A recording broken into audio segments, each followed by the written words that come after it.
एक महत्त्वाची बातमी, 2 मर्सिडीज गाड्या मिळाल्या की ठाकरेंकडे एक पद मिळतं असा आरोप आता गोरेंनी ठाकरेंवर केलाय। दिल्लीतील मराठी साहित्य संमेलनाच्या कार्यक्रमात त्या बोलत होत्या। असं घडलो आम्ही या कार्यक्रमात नीलम गोरेंनी मोठा गौप्यस्फोट केला।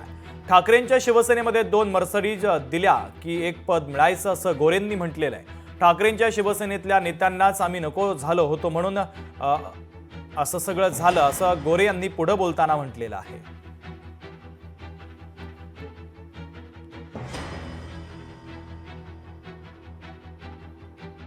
संपर्कच नको असेल नेत्यांना, तर आपण जिथे नकोसे आहोत तिथे आपण गल्ला किती ताब्यात चिकटून घेण्याचा राहावं? प्रयत्न नवीन मॅनेजरचा 12-13 पासूनच सुरू होता। नाही, त्यांच्यावर ढकलला जात होता। 2 मर्सिडीज गाड्या मिळाल्यावरती एक पद।